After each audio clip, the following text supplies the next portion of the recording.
Amén, hermanos, pueden abrir la palabra de Dios en el libro de Efesios, capítulo 6, verso 18 en adelante. Efesios, capítulo 6, versículo 18 en adelante, donde estaremos en esta mañana.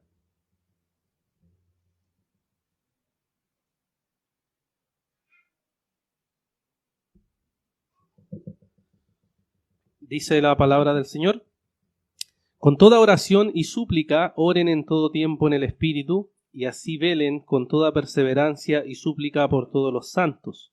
Oren también por mí, para que me sea dada palabra al abrir mi boca, a fin de dar a conocer sin temor el misterio del Evangelio, por el cual soy embajador en cadenas, que al proclamarlo hable sin temor como debo hablar. Que el Señor bendiga su palabra. Pablo fue un apóstol que sabemos que anduvo por varios lugares predicando la palabra de Dios, y debido a eso estuvo encarcelado en varias ocasiones. Las más conocidas, o donde los estudiosos creen que estuvo más encarcelado mayor tiempo, fue en Cesarea y en Roma, en distintos años en donde él estuvo encarcelado por predicar la palabra del Señor. Y generalmente los estudiosos creen que aquí Pablo está escribiendo cuando está encarcelado en Roma, junto con Filipenses y otras cartas, en donde él desde la prisión está hablando lo que significa predicar el Evangelio. Y en esta carta, en la carta de Efesios, es una carta que está escrita para mostrarnos y llamarnos como cristianos a ver cómo las doctrinas de la gracia de Dios son una riqueza para nosotros. Son un tesoro incalculable que ni siquiera nosotros podemos comprender a plenitud.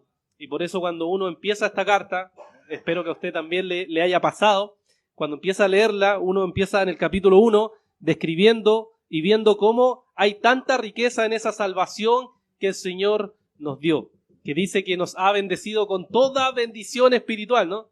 En el verso 4 del capítulo 1 empieza diciéndonos así, después describe todas esas bendiciones.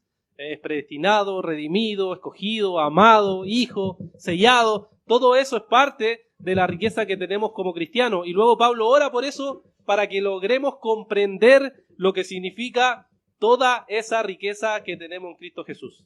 Y en el capítulo 2 nos muestra cómo hay una unión entre judíos y gentiles, creando un solo pueblo, que es este pueblo para la gloria del Señor, que ha recibido todas esas riquezas, toda esa gracia. Y en el capítulo 3 ya va rematando diciendo cómo es ese amor tan profundo, tan ancho, tan grande, que solamente podemos alabar a nuestro Dios. Y por eso los estudiosos generalmente parten esta carta, ¿cierto? Del capítulo 1 al 3, donde está la descripción de toda esta riqueza, y luego del capítulo 4 al capítulo 6, cómo se aplica toda esa gracia, toda esa riqueza al andar cristiano. Por eso el capítulo 4 empieza así. Dice que tenemos que andar como dignos del Evangelio. Porque si el Señor nos ha dado toda esa riqueza y toda esa gracia, entonces debemos andar en esa gracia, aplicándola a nuestra vida. Y en el capítulo 4 va mostrando de forma específica, y en el capítulo 5 lo va aplicando más específicamente a las relaciones que son transformadas por el Evangelio. La relación de matrimonio, la relación de hijos, la relación de trabajo. Todas las relaciones son transformadas por el poder del Evangelio. Hasta casi llegar al capítulo 6, ¿cierto? Donde vemos las instrucciones que hay hacia también los hijos y los siervos y amos. Y ya cuando uno llega al versículo 12 del capítulo 6, se encuentra con que Pablo, entonces aquí nos abre casi al final de la carta y nos dice lo siguiente, Efesios 6:12, porque no tenemos lucha contra carne y sangre, sino contra principados, contra potestades, contra los gobernadores de las tinieblas de este siglo, contra huestes espirituales de maldad en las regiones celestes. ¿Qué está diciendo Pablo? Está diciendo, cristianos, piensen en esto, nuestra lucha no es física, nuestra lucha es espiritual. Estamos involucrados en una guerra, y esa guerra es una guerra espiritual.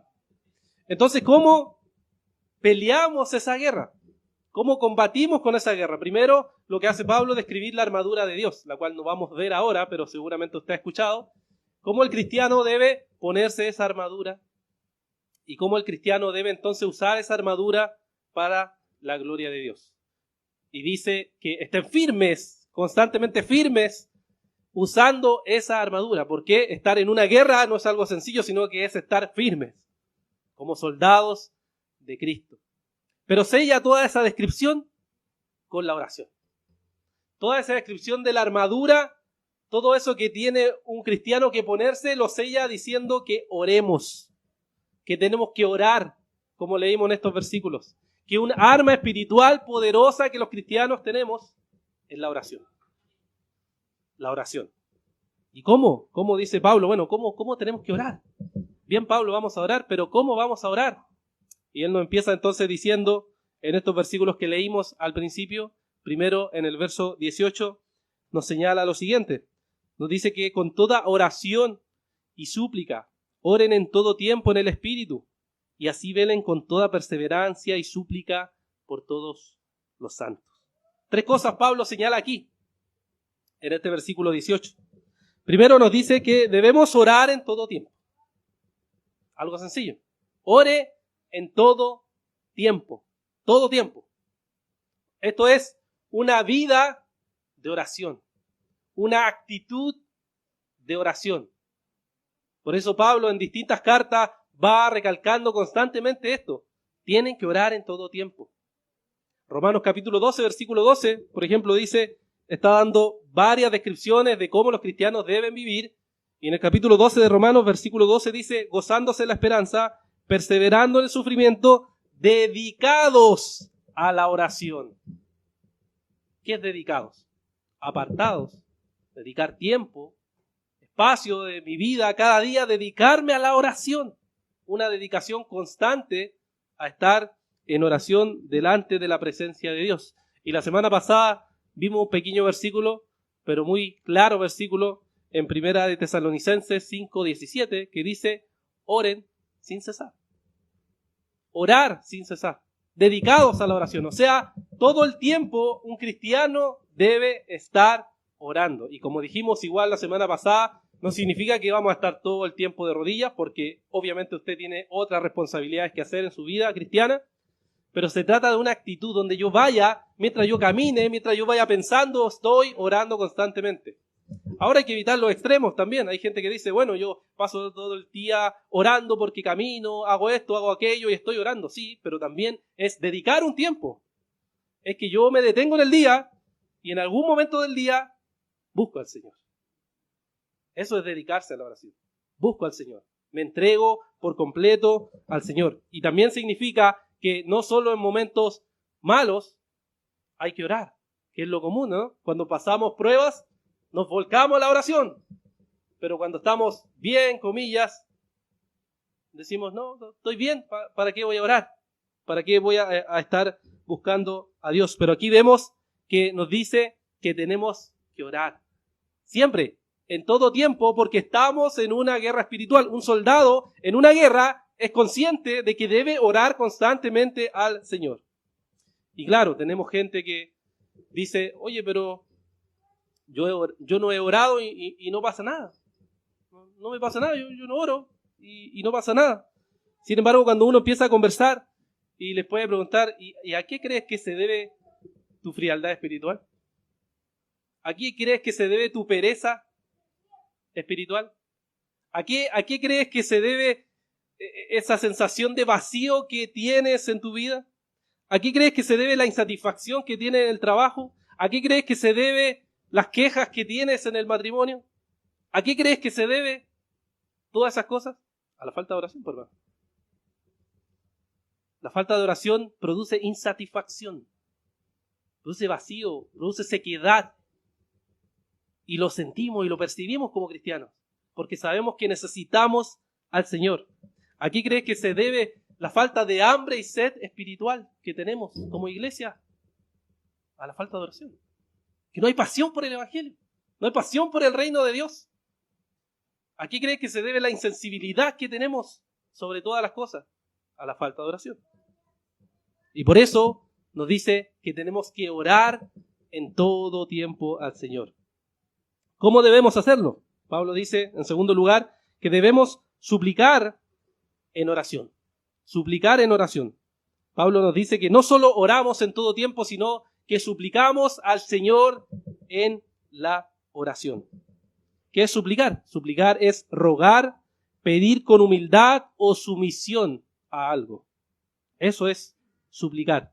Véalo, por ejemplo, en Daniel, el profeta Daniel, en su libro, en el capítulo 9, versículos 3 al 5, vemos un ejemplo de cómo él estaba suplicando al Señor. No solo estaba orando, sino que estaba suplicando en oración. Daniel capítulo 9, versículos 3 al 5 dice: volví mi rostro a Dios, el Señor, para buscarlo en oración y súplicas, en ayuno, cilicio y ceniza. Oré al Señor, mi Dios, e hice confesión y dije: ¡ay, Señor! El Dios grande y temible que guarda el pacto y la misericordia para los que lo aman y guardan sus mandamientos. Hemos pecado, hemos cometido iniquidad, hemos hecho lo malo.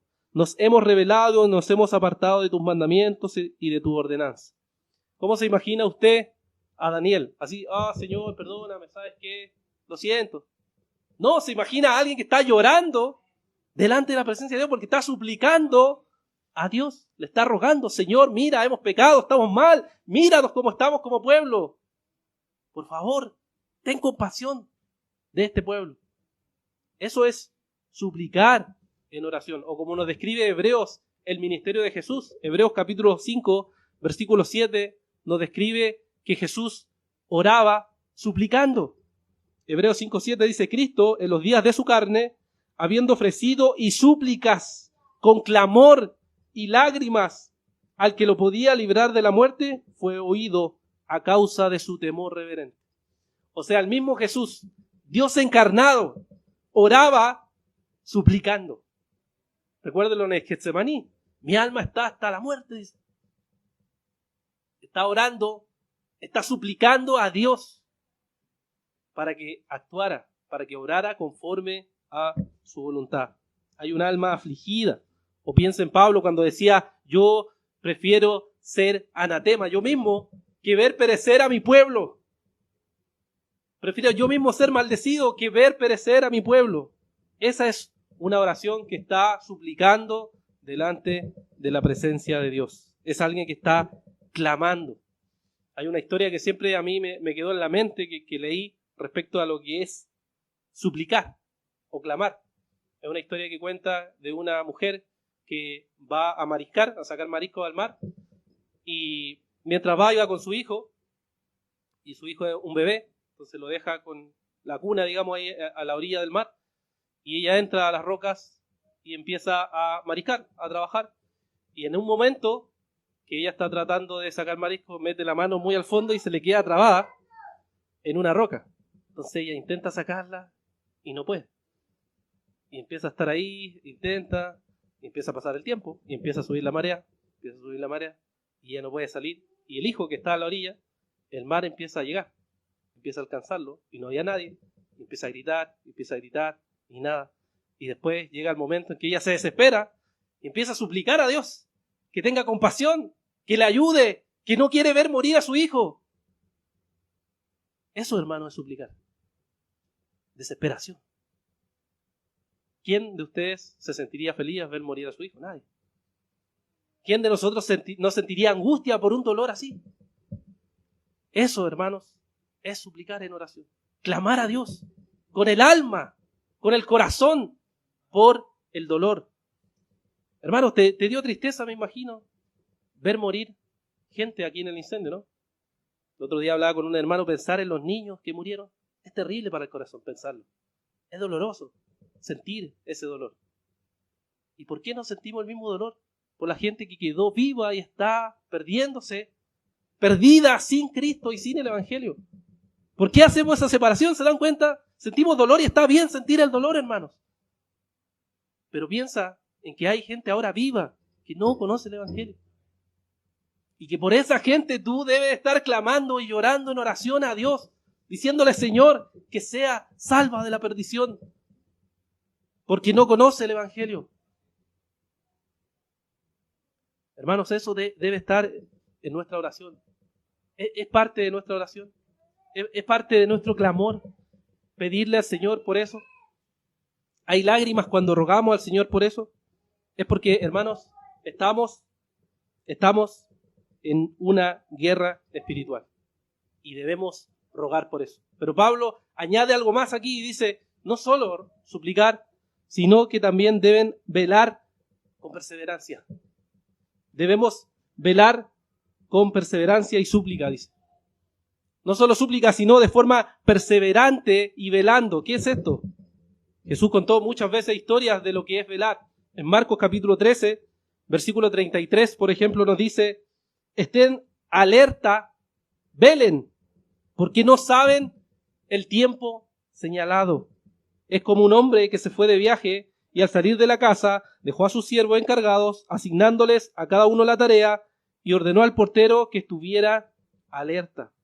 Por tanto, velen, porque no saben cuándo viene el Señor de la casa, si al atardecer, o a la medianoche, o al canto del gallo, o al amanecer, no sea que vengan de repente y los hallen dormidos.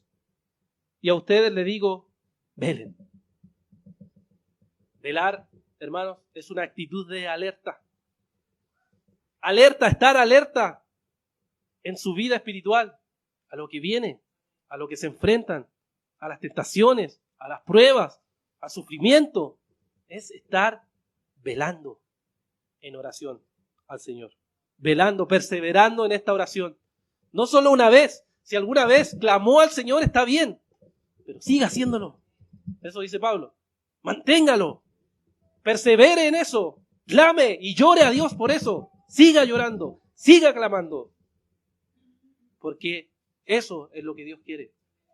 Orar y clamar al Señor por aquellos que no conocen a Dios y también por todos los santos, que es lo que vamos a ver después. Entonces lo que Pablo nos está diciendo es, deben orar, hermanos. Deben orar con fervor, con perseverancia, porque están en una guerra. Y la oración es un instrumento del Señor para orar. Para que luchemos y peleemos en esta guerra espiritual. Pablo dice, ustedes deben orar constantemente y fervientemente en medio de esta guerra. Y modelos, hermanos, de esta oración tenemos. David Brainerd fue un famoso misionero que fue a las Indias y él dejó un diario que es conocido hoy como el diario de David Brainerd, y un hermano llamado Jonathan Edwards lo tomó y lo puso a disposición de la gente, y hasta el día de hoy es un diario que ha tenido mucha influencia en muchos cristianos, predicadores, porque ahí él describe cómo eran sus oraciones, él describe cómo era su vida espiritual, y leerlo en verdad es una gran bendición para quien pueda leerlo, puede ver la pasión que él tenía. El deseo que tenía para ver que las personas llegaran al Evangelio, cómo él oraba y clamaba al Señor para ver personas que vengan al reino. Alguien que estaba perseverando en oración. Y en una de las partes de este diario él dice lo siguiente, dice, Dios me capacitó para agonizar en oración, hasta el punto de quedar completamente mojado de sudor, aunque estaba en la sombra y la brisa fuese fresca. Mi alma ha sido muy dilatada en favor del mundo. Yo ansiaba por multitudes de almas. Creo que me preocupaba más por los pecadores que por los hijos de Dios, aunque sentía que podía pasar mi vida clamando por ambos. Él dice, he estado clamando al punto de estar mojado completamente, sudado por clamor por las personas que lleguen al reino y también por los cristianos, para que entiendan y comprendan mayormente cómo deben ellos vivir. Cómo ellos deben vivir. Entonces Pablo nos está apuntando, hermanos, a eso. Nuestra vida cristiana debe ser una vida de oración. No cualquier oración, sino una oración de clamor, de súplica y de perseverancia. Constante, porque usted, hermano, está en una guerra. Es parte de esa guerra, no puede evitarla. Y necesita estar en oración delante de Dios. Y luego en el versículo 19 y 20 nos dice, aquí tomando el fin del versículo 18, habla que dice súplica por todos los santos, punto, ¿cierto? Oren también, dice Pablo, por mí, para que me sea dada palabra al abrir mi boca, a fin de dar a conocer sin temor el misterio del Evangelio, por el cual soy embajador en cadenas, que al proclamarlo hable sin temor, como debo hablar. Y aquí Pablo entonces nos apunta a lo siguiente: orar por todos los santos. Nos dice cómo debemos orar y después nos dice: oren por todos los santos. Todos. Y aquí nos apunta aquí Pablo. Primero, ¿cierto? Que es orar por todos los santos. Es suplicar, clamar, rogar a Dios por cada uno de ellos. Y el apóstol mismo en las mismas cartas, él lo hizo. Oró constantemente por cada uno de los cristianos. En esta misma carta, en el capítulo 1, versículo 15 al 17. Él dijo: por esta razón, habiendo oído de la fe en el Señor Jesús que hay entre ustedes y de su amor por todos los santos, no ceso de dar gracias por ustedes, mencionándolo en mis oraciones. Pido que el Dios de nuestro Señor Jesucristo, el Padre de gloria, les dé espíritu de sabiduría y de revelación en un mejor conocimiento de Él. O sea, Pablo rogaba por los cristianos, se preocupaba. Y no solo pedía por, bueno, Señor, que le dé un mejor trabajo. Está bien pedir por eso, como hemos dicho. Pero no es lo esencial. No es lo fundamental. Lo fundamental es Dios, que conozcan a Cristo. Que crezcan y sean como el Señor. Que entiendan la salvación que yo les he dado. Que el Señor les ha dado. Esa era su oración. Ese es su clamor. Pedir que los cristianos crezcan y maduren en la fe. Y lleguen a ser a la estatura de Jesús, conforme al varón perfecto, como nos dice Efesios. Ese es el clamor. Hermano, ese es su clamor, es el mismo clamor que usted tiene. La misma motivación, las mismas oraciones que usted tiene son esas, clamando a Dios para que seamos maduros en el Señor, que crezcamos en el Señor. Hermano, usted ora por sus hermanos, ora por las luchas espirituales que tienen sus hermanos. Ora por aquellos que están enfrentando pruebas. Ora por aquellos que están enfrentando crisis matrimoniales. Aquellos que están detenidos espiritualmente. Aquellos que tienen cobardía de predicar y pedirle al Señor que les dé valentía para predicar. Son esas, hermanos, las peticiones que usted tiene. Pide por más sabiduría para los hermanos. Pide por mayor entendimiento para que perseveren. Si la respuesta es sí, hermanos, amén. Persevere en esa oración. Si la respuesta es no, debe arrepentirse y reconocer: no he orado. No he orado de esta manera. He pecado ante el Señor. Necesito arrepentirme y empezar entonces a orar de esta manera. Orar de esta manera delante de Dios. Pero fíjense que Pablo no solo dice: ok, oren por todos los santos. Dice: oren también por mí. Eso es muy, muy interesante del apóstol Pablo, que refleja mucha humildad, y no lo hace una vez, hermanos. Puede encontrar 6 o 7 versículos donde Pablo pide que oren por él. Él no era un super Pablo, como lo imaginamos. Él era un siervo de Dios que dependía de la gracia de Dios, tal como nosotros dependemos de la gracia de Dios. Y por eso dice: oren por mí. Fíjense lo que les dice en Romanos capítulo 15. Romanos capítulo 15, versículos 30 al 32, dice: les ruego, hermanos, por nuestro Señor Jesucristo y por el amor del Espíritu, que se esfuercen juntamente conmigo en sus oraciones a Dios por mí, para que sea librado de los que son desobedientes en Judea y de mi servicio a Jerusalén, que sea aceptable a los santos, y para que con gozo llegue a ustedes por la voluntad de Dios y encuentre confortante reposo con ustedes. Oren por mí, dice, para que sea librado de estas dificultades y el evangelio entonces pueda avanzar. Lo mismo en 2 de Tesalonicenses, capítulo 3, versículo 1. Dice Pablo: finalmente, hermanos, oren por nosotros, para que la palabra del Señor se extienda rápidamente y sea glorificada. Así como sucedió también a ustedes, oren también para que sea librado de hombres perversos y malos, porque no todos tienen fe. Pablo decía: necesito que oren por mí.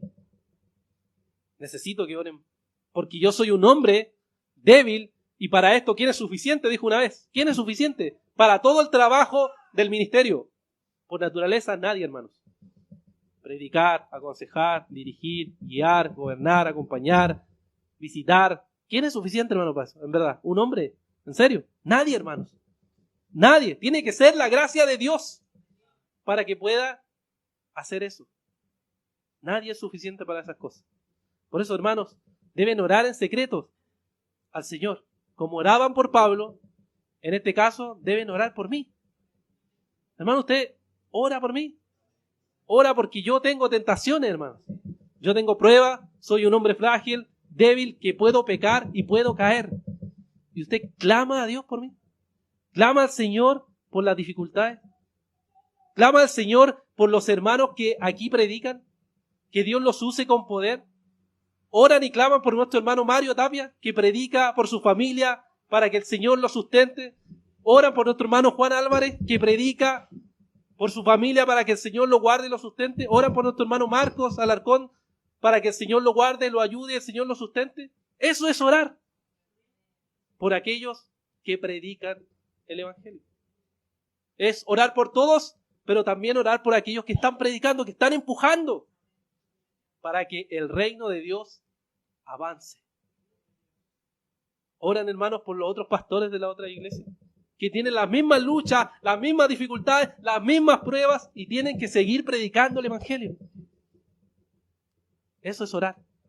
Eso, hermanos, es orar para que el reino del Señor esté avanzando. Orar por los otros. Orar para que el reino de Dios avance. Y Pablo pide, si se dan cuenta, de forma muy interesante aquí, dice que él pueda predicar sin temor. Para que pueda hablar del misterio del Evangelio y pueda hablarlo sin temor. Y uno se pregunta, bueno, ¿cómo Pablo tuvo temor entonces? Sí, pues, hermano. Pablo debe haber tenido temor. Los discípulos todos tuvieron temor en algún momento. En los milagros de Jesús, cuando caminó en el mar y tenían temor. Se atemorizaban de lo que veían. El temor, hermano, es algo innato en nosotros. Todos tenemos temor en algún momento. Y no es el problema el temor, el problema es mantener ese temor y guardar ese temor y no hacer nada frente a ese temor. Porque yo le he contado, cuando yo empecé como cristiano, tenía temor de predicar el Evangelio. Me escondía detrás para entregar un tratado. Y es lo normal. El tema es que ese temor yo lo tomo y lo llevo a Jesús. Lo llevo a Él y le pido que Él trabaje en mí. Y confío en lo que Él hizo. Y empiezo a crecer. Y busco capacitarme. Y busco aprender. ¿Para qué? Para poder entonces predicar la palabra de Dios. Y Pablo pedía eso. Que le ayudaran a orar por él para que él no tuviera temor. Hermano, si usted tiene temor, necesita ir al Señor.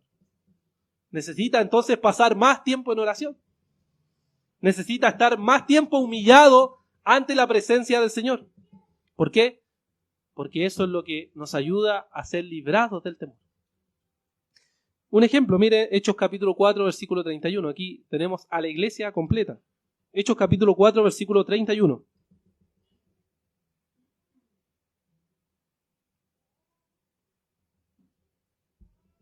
La situación es la siguiente. Juan y Pedro habían estado predicando, se les prohíbe predicar, lo encarcelan, después lo azotan, lo liberan.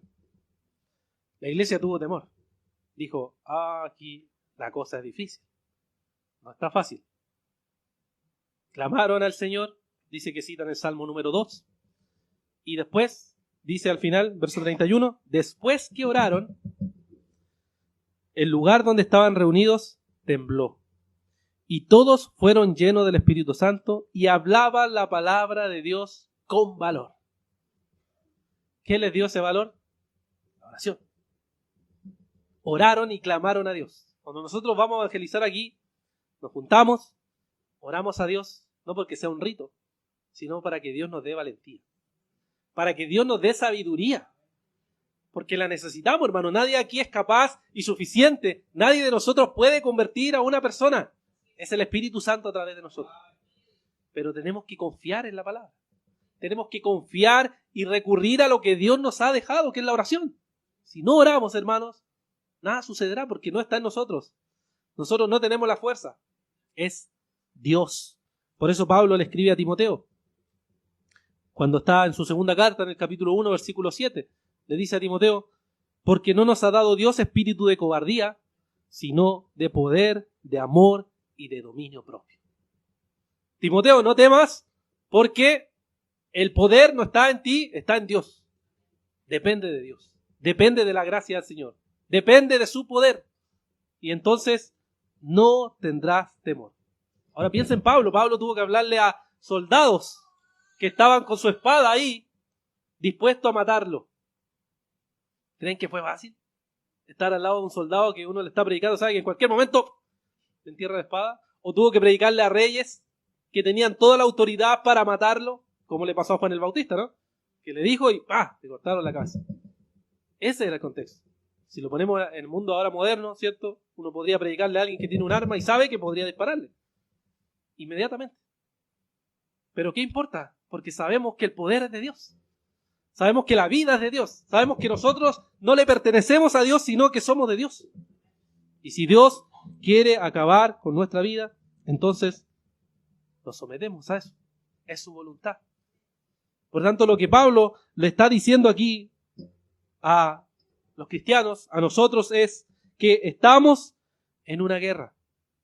Y lo que necesitamos es interceder en oración por todos los cristianos y específicamente por aquellos que predican la palabra de Dios, porque están en la primera línea de la batalla y necesitan nuestras oraciones. Charles Spurgeon, que me imagino que algunos lo han escuchado o lo conocen, famoso predicador bautista, cuando le preguntaron cuál era el éxito de su ministerio, él dijo a las personas que oran por mí. No yo. Tenía muchas, incluso se cuenta que había una parte de abajo de la iglesia donde oraban por él, clamaban por él. Y eso le dio la fuerza y el poder para predicar. No fue él, es Dios actuando a través de las personas. Por eso es importante orar por aquellos que están predicando la palabra del Señor. Pero hay una cosa importante, hermanos, de la batalla y de la guerra. La guerra, la cual nosotros peleamos, ya está ganada. Cristo venció en la cruz del Calvario. Cristo ya venció. Cristo ya triunfó. Y lo que nosotros necesitamos es venir a sus pies. Venir a sus pies. Y cualquier batalla que nosotros tengamos en la vida, cualquier conflicto que nosotros tengamos en la vida, y como cristianos incluso a veces todavía lo tenemos, luchas con el pecado, depresión, malos pensamientos, inclinación al pecado, tentaciones, suicidio, todas esas cosas podemos traerlas ante el Señor. Si las traemos y entregamos nuestra vida, nuestro corazón al Señor, Él ya venció eso. Destruyó todo. Y ahora en Cristo tenemos nueva vida. Vengamos a Cristo, al arrepentimiento, vengamos a salvación, vengamos a la vida y alejémonos de la muerte, porque Dios, Jesucristo, es la verdad y la vida. Oremos. Padre, te queremos dar las gracias porque, Señor, tú venciste en la cruz y tú nos has dado todos los recursos, Señor, para pelear en esta guerra, en esta batalla, sabiendo que tú eres el vencedor, el Cordero que se ha entregado por nosotros, por nuestros pecados. Oh Dios, líbranos, Señor, de toda maldad, de todo pecado, Señor. Ayúdanos a humillarnos en oración, a clamar, a suplicar, para que tú, Señor, hagas tu voluntad en medio de nosotros, Señor. Ayuda, Señor, a mis hermanos que están luchando, Señor, con el pecado, que están luchando con alguna situación difícil, que están peleando, Señor. Ayúdanos a humillarse en oración, a que ayunen, a que busquen, a que clamen, Señor, ante tu presencia, sabiendo que el poder viene de ti y no de nosotros, Señor. Padre, también trae salvación a aquellos que no te conocen, Señor. Trae salvación, Señor, y dales y muéstrales que tú eres el camino, la verdad y la vida. Muéstrales que solo en ti hay esperanza, Señor. Que sin ti, Señor, nada tiene salida y futuro en este mundo, Señor. Gracias por lo que tú has hecho. Gracias por lo que tú nos has dado. La salvación preciosa que tenemos, Señor. Te alabamos, Señor. Te exaltamos y te damos las gracias. En el nombre de Jesús lo pedimos. Amén.